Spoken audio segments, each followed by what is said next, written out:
What's going on, guys? Set Design here. Today I'm going to show you guys how to make this kind of text style here. I'm not actually going to tell you like any specific layer styles. I'm going to tell you what not to do. Now, I just grabbed this off one of the servers. No hate to them. I'm not saying their design's bad. I'm just saying that, well, actually, I'm kind of am. I kind of am saying their design's bad. Actually, I don't know. You guys can judge me. I don't really care. But I'm saying what I generally would not want you guys to do. Now, you guys don't obviously have to use my opinion for this, but this is just a definite no. First thing, this layer style, which is kind of what this is generally about. See how, I don't know, like you see the unnecessary RGB split, and then like they use the motion blur and to make it look shiny, like a stretched out shiny text kind of.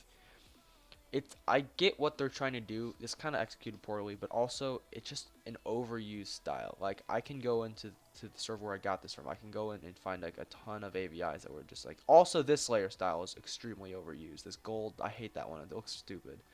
But like, see what I'm saying? It's overused in almost like every critical ops design. Like, I'm not. Well, this is the same guy, so let me find another guy. Here again, like you guys get the point. It's overused. Now the second thing, I don't know why mobile designers do this is, do you know these white pixels or like white little like specks? I guess I don't know what you call them, like particles. Why do you RGB split that? I don't get it. What is the point of that? It doesn't make it any cooler. It just makes it look more sloppy. It just I don't understand why people RGB split so much.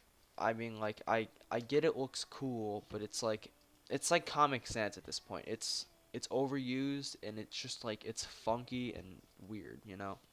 So what this pretty much is, and I'm not saying my designs are better in any way. I'm not saying that. I'm just saying I think that we should get away from the RGB split and the shiny text and oh, also, too much drop shadow is a no. I don't really see that much anymore because of the shiny text, and it's in every freaking design, but yeah, you guys get the idea. So I'm actually going to teach you guys how to do this. It's pretty basic. Well, this design is pretty basic. So what I did to make this was I centered it by also, to do this, you do Control A.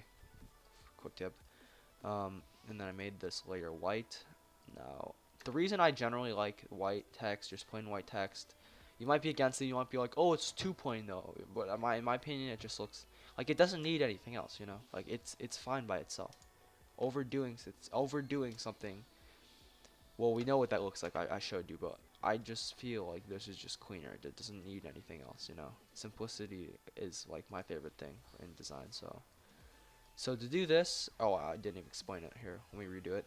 But basically what I did was I went to this text layer and I right-clicked and I went to wrap text. Now wrap text basically lets you do a bunch of different styles. So you can do arc, you can do like this. There's like a whole lot of things you can do. Like with this one, you can do this and stuff like this. I don't know. It's pretty cool. You can do a lot of the cool things with it.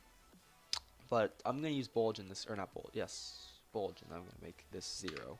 Because if you keep it on 0, it doesn't look weird. So yeah, this is it when it's positive. I'll show you when the bend's negative. So when the bend's negative, it looks like this, and you can do a lot of cool things when it's like this. Like you can copy this layer and put a stroke around it, and then do all this other stuff. Like mascot text logo, this is what you generally do. But yeah. So after I did this layer style or just text, I guess I don't know. I copied the layer. Control J is a fast copy, by the way, or whatever. And I made this one a little bit bigger behind it. And then I double tapped or clicked the layer twice. I call it double tapping for some reason, and I went to this layer style. So this pretty much just only has stroke, and when it only has stroke, it gives this kind of look. But it's hard to see. I don't even think you guys can see it from here.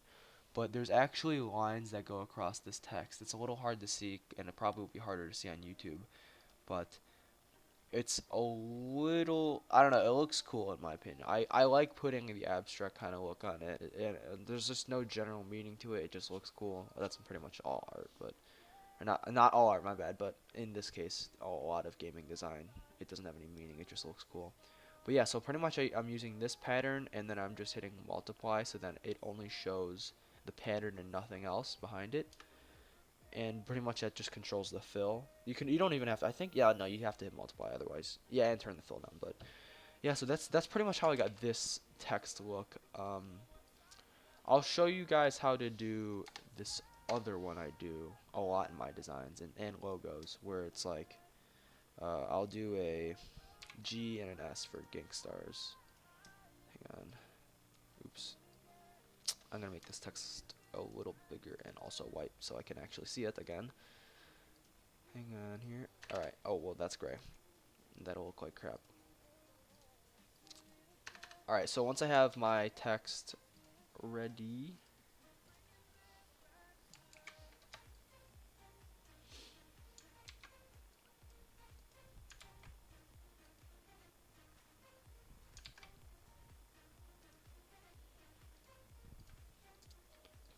alright, so once I have my my text ready that I wanna, I don't know what to call it. Like you pretty much extend the layer. So I'm gonna put these together, and I'm gonna rasterize both the layer styles.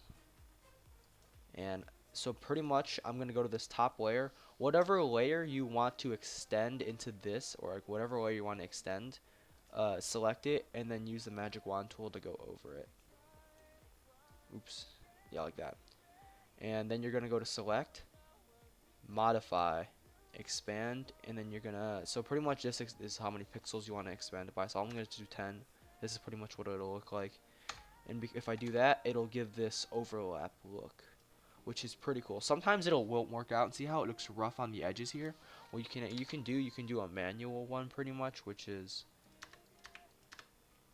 basically where you do the same thing. You grab the layer, but you actually place it over the spot you want it to delete from. So you want to highlight this text layer that you want not to be deleted. You can actually make this layer transparent, and you can see what you're going to delete here. You can just go to here, backspace, or delete it. Deselect. You'll have this layer back here, and then you can, oops, you can move this layer forward, and it'll have a cleaner look. So you can do this. It's just like the select modify way is a little sloppier, but it's faster in my opinion. I generally use this because no one really notices it. If they do, I'll clean it up like this. But yeah, I usually use this as textiles too. You can do a lot of cool things with this. Like you could, like for my one of my most recent thumbnails on my last video, that's what I did for the um brewery text. I just did this a bunch of times. Yeah, there's just a lot of stuff you can do with this that is really cool, I think. I'll see you guys in the next video. Peace.